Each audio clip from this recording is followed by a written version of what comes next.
একটু ভাবুন তো, পৃথিবীর কোনো দেশ যদি হঠাৎ করেই ঘোষণা দেয় আমরা আর কোনোদিন কোনো দেশ থেকে তেল কিনবো না, গ্যাস কিনবো না, কয়লাও কিনবো না, আমরা আমাদের নিজেদের মাটি থেকে বিদ্যুৎ উৎপন্ন করব এবং আজীবন সেই বিদ্যুৎ দিয়ে চলবো। অবাক হচ্ছেন? এমন একটি ঘটনা গোপনে ঘটে গেছে আমাদের পাশের দেশ ভারতে, আমরা টেরই পাইনি, কারণ কোনো আলোচনা নেই, কোনো অনুষ্ঠান নেই, ব্রেকিং নিউজ নেই, হেডলাইন নেই। কিন্তু আরো একটি গুরুত্বপূর্ণ ঘটনা গেল এপ্রিল মাসেই ঘটে গেছে আমাদের দেশে। তার প্রচার প্রচারণা এবং ফলাও করে ঘটনার কোনো কমতি ছিল না। কি করে একটি দেশ ৭৫ বছর আগে দেখা একটি স্বপ্নকে ধীরে ধীরে বাস্তবে পরিণত করে সুপার পাওয়ারে পরিণত হচ্ছে, আর আমরা দাঁড়ে দাঁড়ে ওয়ার্ল্ড ব্যাংক এবং IMF এর কাছে টাকা ঋণ নিয়ে চলেছি। চলুন এই দুটো গল্প একসাথে বলবো আজকে আপনাদের সঙ্গে বাংলা পালসের এই আয়োজনে। রাজনীতি মানে তো শুধুমাত্র হরতাল, মিছিল, মিটিং, বিক্ষোভ এবং আন্দোলন নয়, বরঞ্চ দেশের ভালোর জন্য দেখা স্বপ্নটাকে ধীরে ধীরে বাস্তবায়ন করে মানুষের কল্যাণে সেটাকে তুলে দেওয়ার নামই তো রাজনীতি। সেই রাজনীতি ভারত করতে পেরেছে, আমরা পারিনি। চলুন না একটু বুঝে নিই আলোচনাটা, শেষ পর্যন্ত থাকুন। এপ্রিল 2026, গেল মাসে এই উপমহাদেশে দুইটি বড় ঘটনা ঘটেছে। প্রথম ঘটনা, আমাদের রূপপুর পারমাণবিক কেন্দ্রে আমরা জ্বালানি লোড করেছি, মানে ইউরেনিয়াম লোড করেছি। এই যে ইউরেনিয়াম লোড করেছি তার যে কত হেডলাইন, কত অনুষ্ঠান, কত ব্রেকিং নিউজ, তার কোনো কমতি ছিল না। এমনকি বিগত 15 বছর যাবৎ এই প্রকল্প নিয়ে আমরা যত ধরনের অনুষ্ঠান করেছি, ভিত্তিপ্রস্তর উদ্বোধনের অনুষ্ঠান করেছি, জ্বালানি আনার অনুষ্ঠান করেছি, কাজে লেগে যাওয়ার অনুষ্ঠান করেছি, আমরা উন্নতির মহাসড়কে পৌঁছানোর অনুষ্ঠান করেছি, এখন জ্বালানি লোডের অনুষ্ঠান করছি, অনুষ্ঠানে অনুষ্ঠানে ছড়াছড়ি। পৃথিবীর আর কোনো দেশ জাতীয় স্বার্থে একটা প্রকল্প নিয়ে এমন অনুষ্ঠান করে বলে তার উদাহরণ আপনি খুঁজে পাবেন না। আর দ্বিতীয় ঘটনাটা দেখুন, ভারতের কালাপাক্কাম পারমাণবিক কেন্দ্রে জ্বালানি সরবরাহের দ্বিতীয় ধাপ অতিক্রম করে ভারত সুপার পাওয়ারে পরিণত হচ্ছে। সেটা নিয়ে কোনো আলোচনা নেই, সেটা নিয়ে কোনো অনুষ্ঠান নেই। নীরবে নিভৃতে একটি দেশ ৭৫ বছর আগে দেখা স্বপ্নকে বাস্তবায়ন করে দেশের মানুষের জন্য এক অনন্য ব্যাপার নিয়ে আসছে। গল্পটা বুঝলেন না তো? একটু বুঝাই বলি। 1940-এর দশকে যাই চলেন। 1930 সালে কেমব্রিজ বিশ্ববিদ্যালয়ে ভারতের একজন শিক্ষার্থী পড়ত। তিনি এতটাই মেধাবী ছিলেন, তার পরিচয়টুকু একটু বলি। তিনি ছিলেন নোবেল বিজয়ী বিজ্ঞানী নিলস বোরের সরাসরি ছাত্র, এবং তার প্রতিভা এবং মেধা এতটাই বিকশিত এবং অসামান্য ছিল যে পারমাণবিক বোমার জনক রবার্ট ওপেনহেইমার এবং বিজ্ঞানী আলবার্ট আইনস্টাইন তাকে ব্যক্তিগতভাবে চিনত। পড়াশোনা শেষ করে উনি দেশে ফিরে আসলেন, তখন ভারতের প্রধানমন্ত্রী জওহরলাল নেহেরু। তিনি খুব চিন্তিত যে স্বাধীন ভারত কি বিদ্যুৎ স্বনির্ভরতার জন্য সারা বছর এবং সারা জীবন বিদেশের উপর নির্ভরশীল হয়ে থাকবে? কি করা যায়? তক্ষুনি আবির্ভূত হলেন সেই ছাত্র যার নাম হোমি জাহাঙ্গীর ভাবা। তিনি আসলেন, প্রধানমন্ত্রীকে পরামর্শ দিলেন কি করলে ভারত এই বিদ্যুৎ স্বনির্ভরতা থেকে উত্তোলন হতে পারে। কারণ তখন ব্যাপারটি ছিল যে সোলার এনার্জি এত বেশিভাবে আসেনি, বাতাস থেকে বিদ্যুৎ উৎপন্ন করাটাও সম্ভব হচ্ছে না, এবং যদি বিদ্যুৎ পারমাণবিক কেন্দ্র চালাতে হয় তাহলে ইউরেনিয়াম লাগবে। ভারতে তো ইউরেনিয়াম নেই, তাহলে ইউরেনিয়াম পাবো কোথা থেকে? তেল বিক্রি করে ইউরেনিয়াম আনতে হবে। কিন্তু তাহলে তো ওই বিনিময় চুক্তিই হলো, ভারতের আর স্বনির্ভর হওয়া হলো না। হোমি জাহাঙ্গীর ভাবা তখন বললেন যে আমাদের ভারতে ইউরেনিয়াম নেই তো কি হয়েছে, আমাদের কাছে আরেকটা গুরুত্বপূর্ণ সম্পদ আছে যার নাম থোরিয়াম। থোরিয়াম নিজেও একটা তেজস্ক্রিয় পদার্থ। ভারতের উড়িষ্যার সমুদ্র সৈকতে প্রচুর পরিমাণে থোরিয়াম পাওয়া যায়। বলা হয়ে থাকে পৃথিবীর মোট থোরিয়াম মজুদের একটা বিশাল অংশ এই উড়িষ্যার সমুদ্র সৈকতেই রয়েছে। কিন্তু ওরিয়াম দিয়ে তো পারমাণবিক কেন্দ্র চলবে না, ওরিয়ামকে কনভার্ট করতে হবে ইউরেনিয়ামে। সেটার জন্য এই হোমি জাহাঙ্গীর ভাবা 3 স্টেজ পরিকল্পনা বা প্ল্যানিং দিলেন, যেটা বলা হয়ে থাকে 3 ধাপের পরিকল্পনা। সেই 3 ধাপের ধাপগুলো কি কি চলুন একটু বুঝে নেওয়া যাক।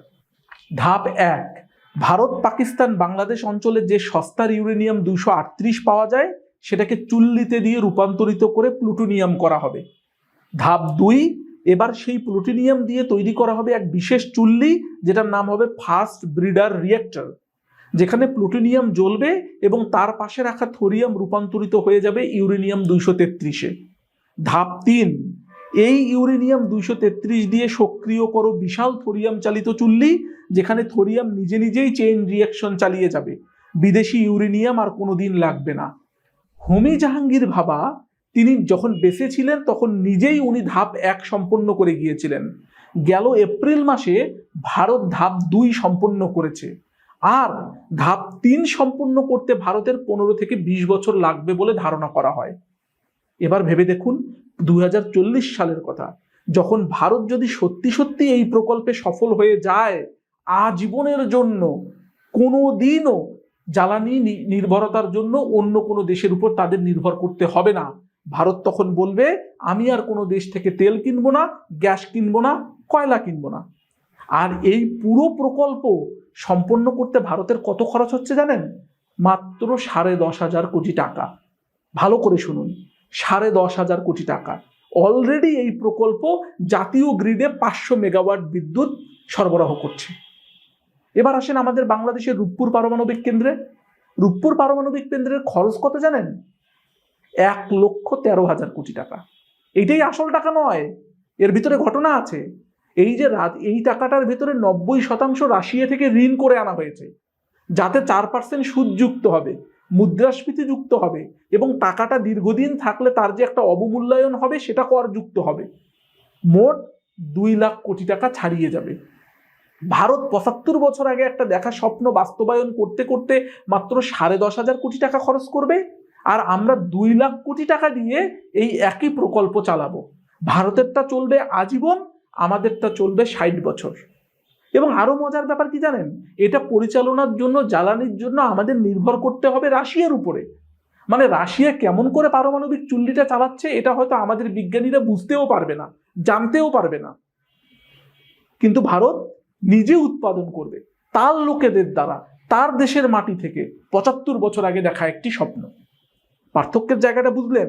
আর এর উপর তো আরো যুক্ত আছে, নিঃসন্দেহে আপনারা বঙ্গবন্ধু স্যাটেলাইটের কথা শুনেছেন। এই স্যাটেলাইট উৎপাদনে যে পরিমাণ খরচ হয়েছে ওই প্রকল্পে, সেটা উঠে আসতে এই স্যাটেলাইট ডেড হয়ে যাবে, তার মেয়াদ শেষ হয়ে যাবে। আর এছাড়া আমাদের জাতীয় প্রকল্পে তো মহা দুর্নীতির খবর আছেই। আমাদেরকে যেভাবে বোঝানো হচ্ছে যে এটা সস্তায় বিদ্যুৎ পাবো, 2 থেকে 3 টাকা পার ইউনিটে আমরা বিদ্যুৎ পাবো, আদতে ব্যাপারটা তা নয়। এর সাথে যখন ওই যে ঋণের সুদহার যুক্ত হবে, এর সাথে অবমূল্যায়ন, মুদ্রাস্ফীতি ইত্যাদি যুক্ত হবে, তখন বিদ্যুতের দাম যাই লাউ তাই কদুতেই পরিণত হবে। শুধু পার্থক্য একটাই, আমাদের নিজের দেশ থেকে হয়তো আমরা বিদ্যুৎ পাবো। আর এই ঘটনাগুলো শুরু হয়েছিল সেই দুর্নীতির মহাপ্রকল্প থেকে, যেখান থেকে কিনা বালিশ কাণ্ড, আপনারা জানেন বালিশ কিনতে টাকা ধরা হয়েছে একদম বিশাল টাকা, ওইটা নিচ থেকে উপরে ফ্ল্যাটে তুলতে টাকা খরচ হয়েছে, ওইটা দিয়ে আবার বিদ্যুৎ এবং কেটলি, চা ইত্যাদি কিনতে তো আরো অজস্র টাকা খরচ হয়েছে। এ তো গেল পুরো গল্পটা, কিন্তু এই গল্পের সবচেয়ে আসল জায়গাটি কোথায় জানেন? রাজনীতিটা কোন জায়গাতে নিয়ে গিয়েছে ভারত, সেটা বোঝেন। আমি যদি প্রশ্ন করি, ভারতের যে বিজ্ঞানীরা এই হোমি ভাবার এই প্রকল্পে কাজ করছে কালাপাক্কাম পারমাণবিক কেন্দ্রে, তারা সবাই পড়াশুনো করেছে কোথা থেকে? তারা কি সব বিদেশ থেকে পড়াশোনা করেছে? অক্সফোর্ড, কেমব্রিজ, হার্ভার্ডের বা MIT গ্রাজুয়েট না, কিন্তু এখানে প্রকল্পে কার্যক্রম করা সমস্ত বিজ্ঞানীরা কিন্তু ভারতের বিশ্ববিদ্যালয় থেকে পড়াশোনা করেছে। তারা IIT থেকে পড়াশোনা করেছে, IISc বেঙ্গালুর থেকে, BARC মুম্বাই থেকে, IGCAR কালাপাক্কাম, এসব প্রতিষ্ঠান থেকে তারা পড়াশোনা করেছে। ভারতের স্বাধীনতার পর থেকেই তারা বিশ্ববিদ্যালয়ে বিনিয়োগ করছে, গবেষণায় টাকা ঢালছে, বিজ্ঞানীদের মান উন্নয়ন করার চেষ্টা করছে। ফলে কি হচ্ছে? আজ ভারতের বিশ্ববিদ্যালয়গুলো নিজেই সফটওয়্যার ইঞ্জিনিয়ার তৈরি করছে, পারমাণবিক শক্তিতে উন্নত বিজ্ঞানী তৈরি করছে, সেতু, রেল, প্রতিরক্ষা সরঞ্জাম, কম্পিউটার সফটওয়্যার তারা নিজেরাই বানাচ্ছে, ব্যাংকিং সিস্টেম চালু করছে, মঙ্গল গ্রহে যাওয়ার রকেট আবিষ্কার করছে, এবং তারা থোরিয়াম রিয়েক্টরও বানিয়ে ফেললো। তার মানে ভারত এক সেক্টরে পানি ঢেলে অন্য সব সেক্টরের আগুন নিভিয়েছে। অথচ আমাদের বিশ্ববিদ্যালয়, আমাদের পদ্মা ব্রিজ প্রকল্পের দিকে তাকান, আমাদের মেট্রো রেল প্রকল্পের দিকে তাকান, আমরা কাদের উপর নির্ভরশীল হয়ে থাকি? সেখানে আমাদের দেশের বিজ্ঞানীরা কতখানি কাজ করার সুযোগ পায়? ডিজাইন কে বানায়? মূল কাজ করে বাইরের দেশের মানুষ, আর আমরা কাজ করি লেবারের। ভারত এবং বাংলাদেশের পার্থক্যের জায়গাটা বুঝলেন? জ্বালানি স্বনির্ভরতা শুধুমাত্র স্বনির্ভরতা নয়, বরং রাজনৈতিকভাবে ভারতকে সুপার পাওয়ারে পরিণত করা। এখন আসেন, আমাদের কি সুযোগ ছিল না? হ্যাঁ, আমাদের সুযোগ ছিল। আমাদের কক্সবাজার, কুয়াকাটা, টেকনাফের সমুদ্র তীরের বালিতে প্রচুর পরিমাণে থোরিয়াম পাওয়া যায়, কিন্তু সেটা আমরা কাজে লাগাইনি। 70-এর দশকে যখন বাংলাদেশ স্বাধীন হলো, সেটা সময় আমরা না করলেও 90-এর দশকে এসে আমাদের সুযোগ ছিল এরকম প্রকল্প হাতে নেয়ার। তাহলে আজ থেকে 30, 40, 50 বছর পরে হয়তো আমরা নিজেরাও জ্বালানিতে স্বয়ংসম্পূর্ণ হতাম, স্বনির্ভর হতাম। কিন্তু সেটা আমরা করিনি। আমরা গাছের গোড়ায় পানি ঢালিনি, গাছের মাথায় পানি ঢালার চেষ্টা করেছি। তাহলে আমরা আজকে প্রশ্ন যে করি কথায় কথায়, দিল্লি না ঢাকা, দিল্লি না ঢাকা আমরা বলি, কিন্তু এটা কি শুধু স্লোগানেই থাকবে? আমরা কি দেশের জন্য কোনো কিছু করব না? দেশের গবেষণায় কি আমরা বিনিয়োগ করব না? আমরা কি নিজেরা সফটওয়্যার বানানোর জন্য উপযোগী হয়ে গড়ে উঠব না? আমাদের রেল, আমাদের কম্পিউটার, আমাদের ব্যাংকিং সিস্টেম কি আমরাই তৈরি করতে পারবো না? প্রশ্নটা আমাদের সবার কাছে। উন্নত দেশ গঠনের জন্য চাই রিসার্চ, গবেষণা এবং সেই স্বপ্ন দেখা। স্বপ্ন শুধু দেখলেই হবে না, সেই বাস্তবায়ন করতে হবে। জাতীয় বাস্তবতা থেকে দুর্নীতি নামক বিষয়কে দূরে ঠেলে দিতে হবে। শিক্ষা ব্যবস্থাকে প্রশ্ন করতে হবে। আমাদের গবেষণার ফান্ডিং দেন, আমাদের গবেষণা থেকে সমস্ত ধরনের দুর্নীতি দূর করুন।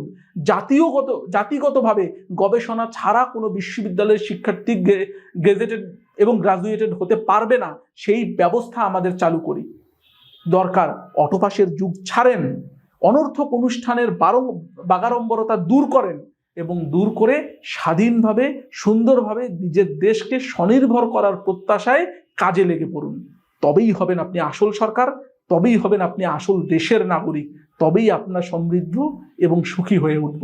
আপনার কমেন্ট রয়েছে, আপনি কমেন্টে জানান। লাইক করুন, শেয়ার করুন, সাবস্ক্রাইব করুন, বেল আইকনটিও চাপ দিন। ধন্যবাদ সবাইকে।